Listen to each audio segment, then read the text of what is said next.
Hello and welcome into the KE Report. Shad and Corey here as your host. We're talking with our friend and colleague Nick Hodge. Nick is the co-owner of Digest Publishing and the editor of Foundational Profits and Hodge Family Office. And Nick, it's always great to get your thoughts on what you're looking at as far as the macro forces at work in the markets and also the micro forces at work in the commodity sector and in the individual resource stocks that we all invest in.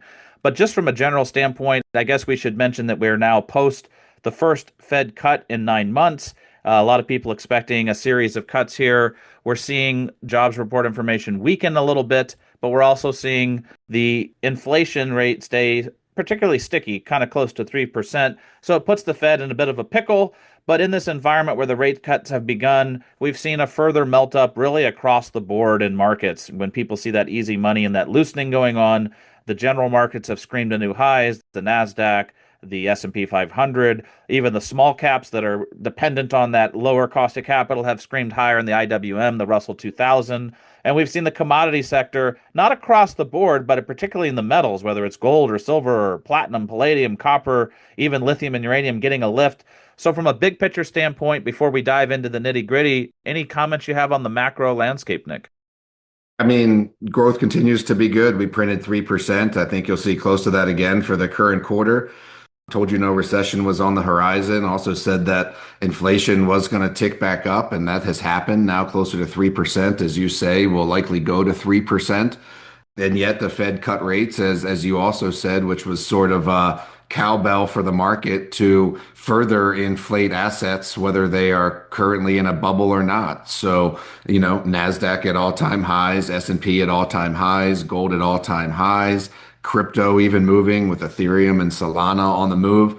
Everything is awesome as long as you're an asset owner and you're not in the bottom half of that case. And that's what I've been preaching to people for years. We continue to own the assets that are the beneficiaries of this ongoing inflation that's been with us non-transitorily for a half a decade now.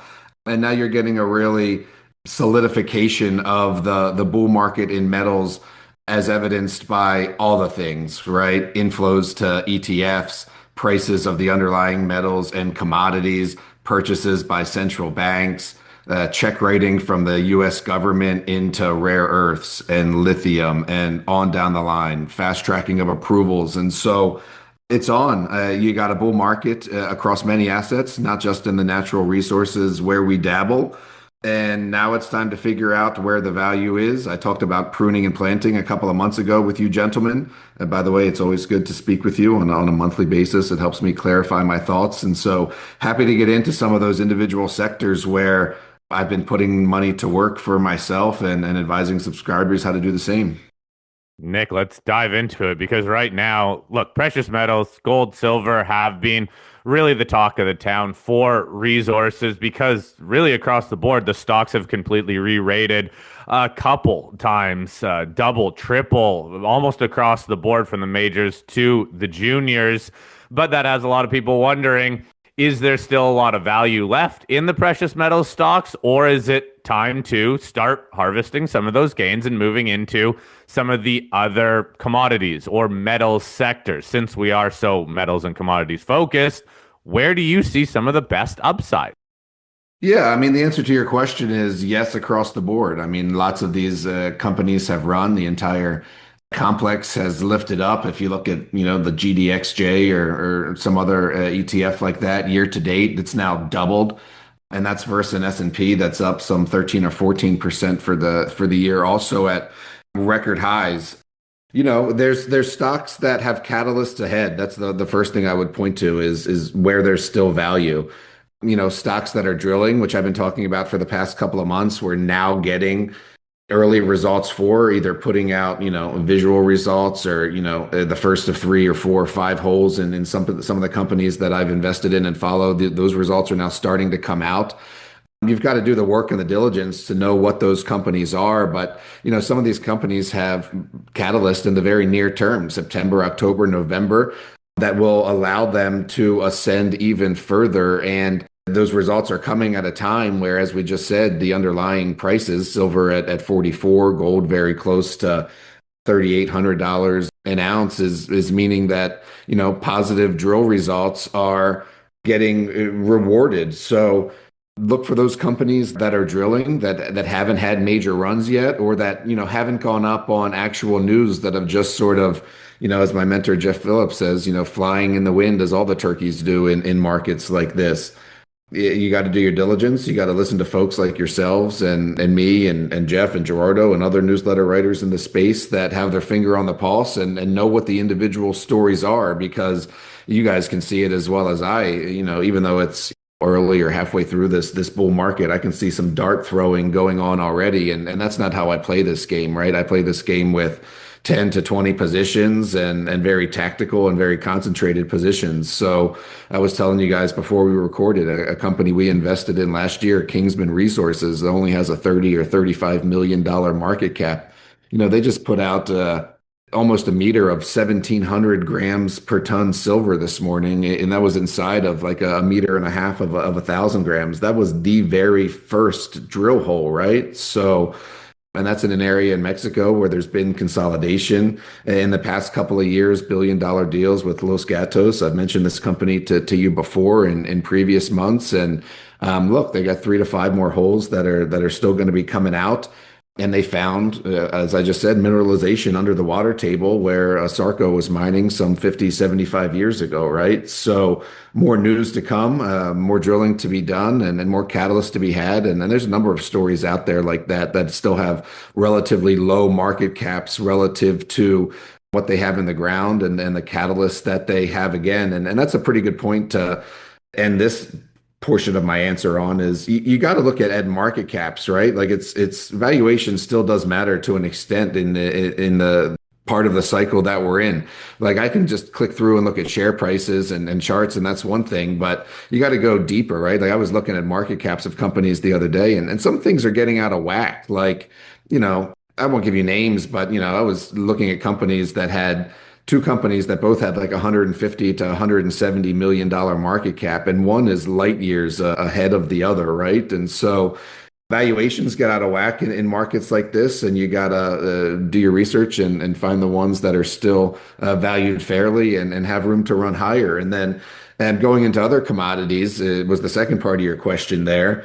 As you guys know, I have positions in explorers and developers in many commodities, but as the market develops, as I see this GDXJ hitting records, gold hitting records, there are other sectors of the natural resource market that haven't had as robust moves or have had challenging the past couple of years that are now starting to perk up a little bit. And we can talk more about those, I'm sure. But one is uranium. I saw the spot price was back over $80 a pound.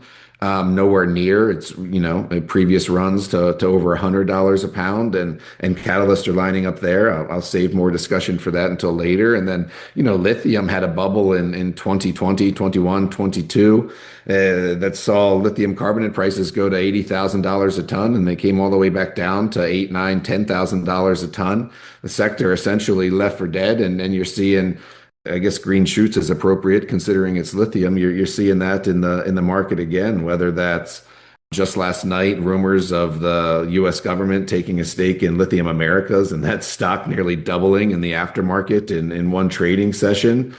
The ongoing selling of electric cars, which people thought wasn't going to continue apace, and in fact has, not just in the US where the tax credits are about to run out and people are rushing to buy their cars, but in Asia and Europe where sales continue to be robust. And then back to China, which controls a lot of these metals, either the production or the refining and processing of them. They've been playing games in the lithium market, and they shut down a lepidolite mine a couple of months ago and then turned it right back on in a couple of weeks. So you've seen some volatility in the lithium space, but that's short term. They can't sustain their lithium market on that sort of resource alone. You got to mine or buy twice as much of it to get the same percent of lithium out of it than you do if you're dealing with better lithium sources like spodumene and brine. So yeah, there's other places to look and rotate your money into. You don't have to chase stuff at 52-week highs, 10-year highs, or all-time highs. There's definitely still some unloved things out there. Well, Nick, you give us so much to dig into there. I guess before we dig into some of the other commodities like lithium and uranium, and probably get your thoughts on copper too, just rotating back to the precious metals, valuations. I think you made such an important point there about looking at the market caps. And when you compare market caps to peers, or even companies that are not peers, maybe an explorer versus a developer. One company's got a market cap of a certain amount. Let's just say it's 200 million, and they're a drill play with no resource, no economic studies. And then you look at another company that maybe has all these pounds defined in the ground. They've already done all of their drill programs. Maybe they're still drilling, but they've got proof in the pudding, so to speak. They've got a resource. They've got a PEA. Maybe they've got a PFS or an FS, and they're being valued at the same level as a drill play. And you look at some of these mismatches, particularly in gold, but it happens in silver, it happens in copper. How do you address that? Do you look for those diamonds in the rough where you think, wow, either one is overvalued or the other one's incredibly undervalued? How do you look at that when you see those market cap mismatches? Well, in my 42 years, one of the mantras that I've come up with in my head is that truth is typically somewhere in the middle, right? Whether you're talking about politics or market valuations or whatever it is.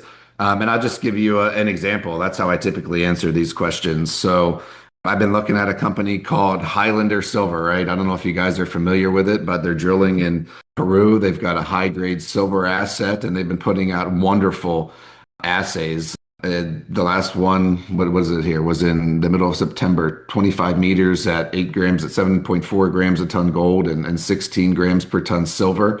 The stock has gone from 75 cents late last year to over $4 this year. So 4 or 5 bagger, and the market cap is approaching $400 million Canadian. That's been a great investment.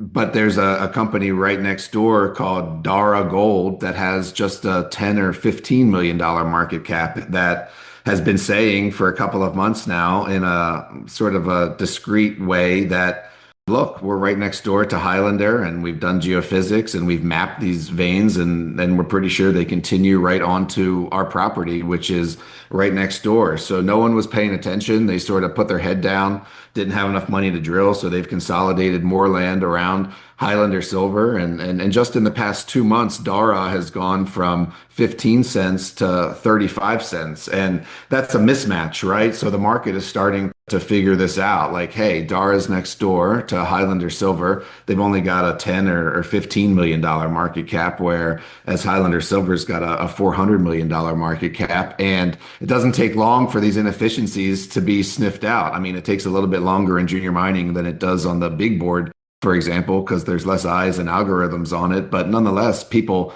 still figure it out. And so the phones started ringing at Dara and for their major brokers. And just this week, they announced a $5 million placement, which I know is being led by some well-known names in the space. And so I would assume, like, what I'm saying now is, I don't think Dara is worth $400 million, but I think it's probably worth, as I began this answer, somewhere in the middle of $10 to $13 million to $400 million. And I think it's likely worth more than it's trading right now. And those are some of the opportunities that I look for. And in the case of Dara, one that I helped and raised some money for and put some money in personally and have been helped telling that story a little bit. So, I mean, yeah, you said it happens in silver, and there's an example right there. So, and it's not to say Highlander can't go up more. I mean, bull markets, again, stocks can go up and irrational exuberance and all that. But again, Dara at 10 to $15 million is something to me that is worth something closer to what Highlander is being valued at. So opportunities like that is if I'm deploying new money is some of the things that I'm looking for. So, Nick, I'm hearing a whole lot about drill plays right now, and those have Yep. really started running just in the last few months. Look at the charts of both of those stocks you just mentioned. Dara, yeah, maybe lagging a little bit, but what do you do when you see these stocks essentially rhino horn? They've gone to the moon. Do you lock in some gains? Do you then rotate that money into some of these other area plays, like you mentioned with Dara? What is your strategy when you see these sort of really just out of the world moves for these stocks? Yeah, I mean, I think it's time to repeat some of the patience mantras to ourselves, like get right and sit tight. And I was reading a book the other day about human nature and how we always try to sound smart and do something because doing something is better than nothing. And sometimes that's not the case. You should just shut your mouth and do nothing. And I'm trying to practice that. Like I'm trying to do as little as possible. especially in the positions that I think I've gotten right and that are reflecting my rightness via their charts, rhino horning, as you just said. So I deal mostly in the smaller companies via private placement. You guys know how I do things, and then in my monthly letter, I don't buy those things. I buy the larger producers and more liquid developers, et cetera. So for me personally, I'm going to answer through that lens because that's how I see things. In the case of Dara, I have warrants. I believe they expire in January 2026, which is next year. I'll probably, sell enough shares to cover some of that warrant exercise on days that there's liquidity and top off my warrant position there. And then I look for sectors that haven't run yet. I mentioned lithium and uranium earlier. Just last week, I was looking at the lithium chart on that China news and had decided that, it was probably time for lithium to break out a little bit and raised my buy under prices on some of the lithium names that I have been covering in my weekly letters. So, that's just ongoing pruning and planting and that's just looking for things that haven't run yet. I feel like I've said that a couple of times in this interview already, but yeah, it's sort of an all of the above approach, but trying not to make too many moves and something that I've said, and I know Rick Rule and Jeff say a lot is not own too many positions, right? Like I have concentrated bets, as I said earlier, like normally no more than 20 positions in the resource space. So when you get those rhino horns, they're actually meaningful to your entire portfolio, right? It actually moves the needle as opposed to being, 2, 3, 4, 5% of an overall portfolio. So you take a little bit of money off the table, you exercise your warrants, and you bring your wife with you to Beaver Creek, as we were just talking about. Yeah, you do want to maximize those positions through taking the profits when they're there, but also it's a delicate balance, like you say. Sometimes it's best to sit on your hands and say nothing and just let the thesis keep playing out. Well, let's pivot over to the uranium space. You brought up some of these other sectors. With uranium, there's been kind of a stealth rally going on ever since the April tariff tantrum lows. Really, a couple months of progress, but it's kind of gotten buried under all of the other news in the sector with so many other areas popping up. But like you say, uranium spot price back above 80. We have seen a couple supply things where Kazatomprom is not going to produce as much as people were anticipating. They're still going to produce more, but not nearly as much as people had forecast. Cameco is not going to produce as much. There's no other Canadian producers, unless you count Orano, the French consortium, even at the table for the next few years. There's a handful of U.S. producers stepping up production, but with fits and starts, they've all had some challenges to ramp up. And there's a little bit of Aussie and overseas in Africa production on the horizon, but it's pretty far out in the horizon. So, how are you looking at opportunities in the uranium space? Are you more interested in producers and developers? Do you like the domestic plays? Are you looking at explorers? I love, yeah, North America uranium. I've really not gone into Africa or Australia in that sector for reasons that I've said and should be obvious, including coups and political instability and resource nationalization and things like that. I mean, just look at what's happened to Global Atomic in the past couple of years. So I definitely stay in North America, and then I'm up and down the value chain, as you guys know. Yeah, interesting developments that have, I don't know if they've been entirely overlooked, but they've definitely been overshadowed by what's going on in gold and silver. I think it was just 2 weeks ago you had, news of, expansion of a uranium reserve in the United States. And at the end of the day, really, the thesis has never went away and has only gotten more robust in terms of AI and data center demand and the need for these companies to secure their own supply. And that's really what I think we should talk about is folks are realizing this. And by folks, I mean, finally, governments and now that they're entirely dependent on it, tech companies, right? So in the United States, I mentioned the uranium strategic reserve. I've talked with you guys before about the streamlining of permitting that's going on in the American Southwest, and the spot price is now back on the move up above $80, as you say, and some of these stocks are starting to catch a bid. Like It was just last month I was discussing North Shore Uranium for you guys. Told you we were financing it right then at 5 cents. That stock has gone over 20 cents just in the past month since we spoke and since we financed it at 5 cents. That's a development play in the American Southwest. And then these mid-tier producers are super interesting to me, right?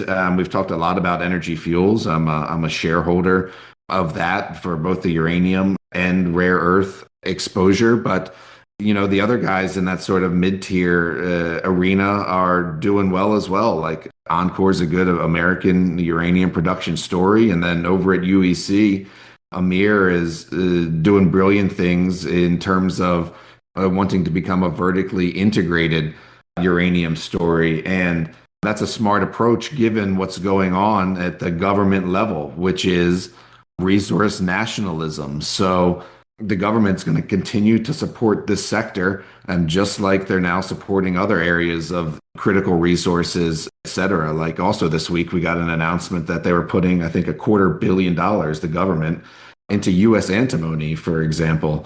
And that's going to continue, whether it's antimony or rare earths or uranium or even copper.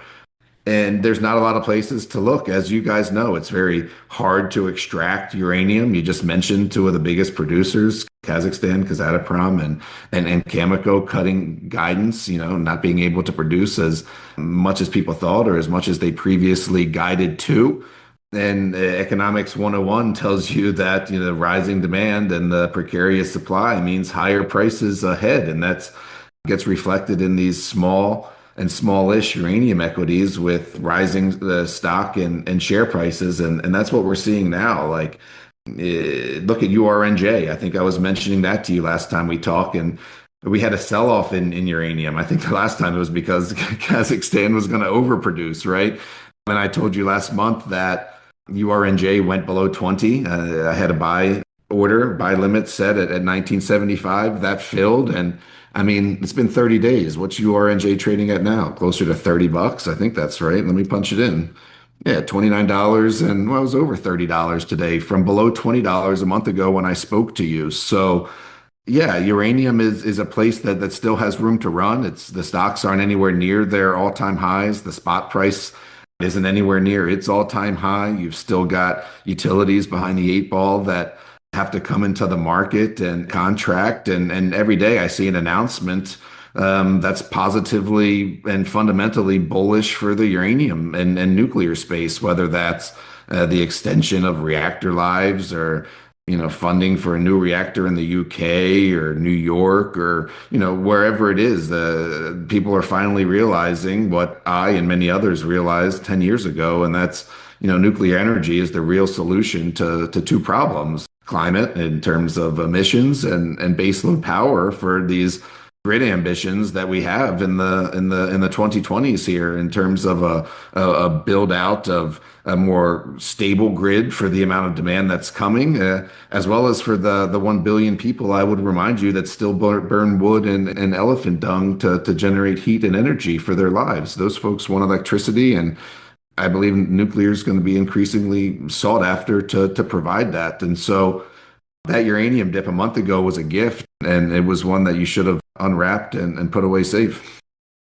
Nick, real quick, what about the Athabasca Basin? If we're talking North American uranium plays, there's a lot of explorers in that Athabasca Basin. We've seen a lot of money be spent over the last couple of years, I think, without too many major discoveries happening. Do you No like doubt. anything in the Athabasca Basin? I like Denison. I know that's not what you're talking about, but I'm a shareholder of Denison. They've got an exploration arm via, I think the stock's called Foremost Energy. It's changed its name a couple of times, but I'm pretty sure that's like their JV exploration arm. A lot going on to like with Denison, bringing ISR, underground recovery, and then the Sabre technology.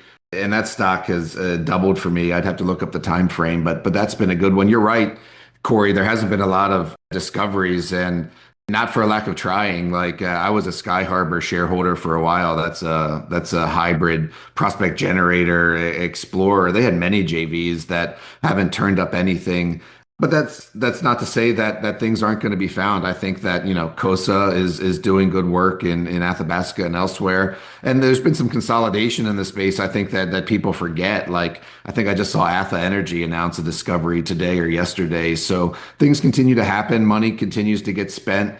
Athabasca Basin is a great place to be, both for production and exploration, and that's where I stay. Like I say, North America, Canada, and the American Southwest for uranium names for now. Yeah, we've also seen three M&A deals in the uranium space with the junior explorers just in the last 6 months. So been some consolidation in the space. There's been some money raised. There's also drilling there, and it's very similar to gold and silver, where the drill plays didn't really move, even though there was a higher underlying commodity price. It was the producers and the best developers that got all the action, and eventually it trickles down. So hopefully we see that for some of the explorers in both the Athabasca Basin and the Thelon Basin, and even in the U.S. There's some new exploration plays. So just before we wrap up, Nick, I wanted to give you a chance to talk about Minehub because, in lieu of all of the government putting money into these domestic sourced, whether it's in Canada or the US, Europe is doing this. We're seeing this in Asia. We're seeing this all around the world, tracking the supply chains, tracking the chain of custody. And Minehub is a company you've talked to us about before that's doing just that and kind of setting a new precedent in the commodity space. I'd love you to unpack that for our listeners. Sure. Full disclosure, I'm a shareholder. I've been writing about MineHub for a couple of years now, and I came to the story because of the battery passports that were happening, and it just made sense. And the nutshell version is this: in the future, the very near future, and in some countries already today, these EVs are going to have a battery passport, just like you have a window sticker on a car now, and it's going to show you all the metals and minerals that are in the battery and the emissions profiles that come with them. All that data needs to be tracked. And that's just one example. That's what brought me into the story. Really, on the back of that, there's a lot of other stories you guys know of that need improving, let's say, in the resource space. You could take it all the way back to Bre-X in the 1990s with the falsification of assays. There were stories just 2 years ago of a company on the TSXV where the CEO was also falsifying drill results, assays, and that was, 2023, the year of our Lord. And that's just on the mining side. If you go to the exchange side, there's also problems. I'm sure you guys have seen the stories over the years of cargo ships showing up to the LME with painted rocks instead of copper or nickel. That's happened a couple of times. And it's just a generally opaque industry. I know Rick Rule talks about the cost of capital a lot, how it's hard to get financing for this sector because of its opaqueness and riskiness. And one of the ways to take out that opaqueness and riskiness is to have better data tracking from mine to final refined product at the exchange level. And that's what MineHub does, right? So they onboard large clients. I mean, in copper, they've already onboarded Codelco, for example. For some of your newer readers and folks coming into the resource space, that's like the largest producer of copper in the world. And then they onboard all their partners and suppliers, et cetera, to get a good handle on all the data, right? How much fuel is being burned, how much ore is being produced, what's the grade of that, et cetera, et cetera. And then they partner with all the way down to the refined product. So they've also onboarded like Sumitomo, who's like the largest or the second largest end producer of metal wire, if not in North America, then the world. And so you get this soup to nuts accumulation of data that can then be leveraged for other things. And that's where really MineHub can make their money. So the other week, they established a deeper partnership with a company called Supercomp, where they can now get like letters of credit in a day, where now it takes like 3 to 5 days, if not a week, for like ore that's on a ship. Are you following me here? So like now companies can get loans or credit based on ore that is on a ship hasn't made it to its final destination yet. Whereas before you couldn't do that because the lender wasn't willing to lend because of those risks that I outlined earlier in this answer. Now with the transparency that MineHub can provide because of the data that it has, companies can get loans and credit sooner, and MineHub can take a percentage of that. And that's only a second example. I've gone through battery passports now, and I've gone through obtaining credit or loans on cargo. There's a third, and in fact, there's many more facets of this, but the third main leg here is they've got a partnership with ABAX, which is a commodity exchange run by Josh Crum. You should look that gentleman up. He's former Goldman Sachs, and he's a big player in the natural resource space. And he's got a new commodity exchange that is growing volumes because the contracts are transparent and they're physically deliverable. So they've already done this for lithium, they've already done this for gold. And in order to get all the data for this exchange, they've partnered with Minehub. So at first they took a 9% stake. Now they're up to a 19% stake in Minehub. And now they're doing webinars together showing you how this technology works. So it's still very early days. I would expect, more acquisitions. I would expect Minehub to bring in more data partners. They've already got over 200 people on their network. And shares, they went from 25 cents in Minehub last December to over $1 in February. So they quadrupled or quintupled just in a couple of months. And now they've consolidated down around 75 cents. But just as someone close to the story, someone who's been following it for a while, I would suspect that, there's more news coming in terms of their relationship with ABAX and the types of things they do with data. And it's also one of those plays that's not top of mind for a lot of investors, which is why I like to talk about it. Corey, you were saying I'm hearing a lot about, drill plays and silver and gold. And even here, we're talking about it at the end of the interview, but it's one of those necessary things for the natural resource space, and Minehub has carved themselves out a nice niche and a moat with the big partners that they've already brought on. So just a story I'm interested in, a stock I own, and one that I thought your listeners might like to do more diligence on for themselves, I suppose. Well, Nick, appreciate you covering that for us. And I think it's the innovations like that in the mining sector that we so badly need. It's nice to see some people coming up with ideas that are out of the box and badly needed. And some of what you just covered there as far as their partnerships and how they're approaching the transactions that go on and the proof in the pudding of what is actually on those ships and how quickly you can actually do a loan against it is important for the sector. So hopefully we see more innovation like that. I appreciate you highlighting it for our listeners and appreciate you doing a deep dive on the macro and the micro and diving into the gold and silver space as well as the lithium and uranium space in this one. Looking forward to future conversations where we dig into yet more commodities and more macro and more stocks that are on your radar. For those listening in, if you want to get a handle on what Nick and his partner Gerardo and some of their other analysts have going on, definitely click on the link in the show notes. It takes you over to Digest Publishing, where you can see their whole suite of offerings. And Nick, as always, looking forward to our next conversation. Thanks, guys.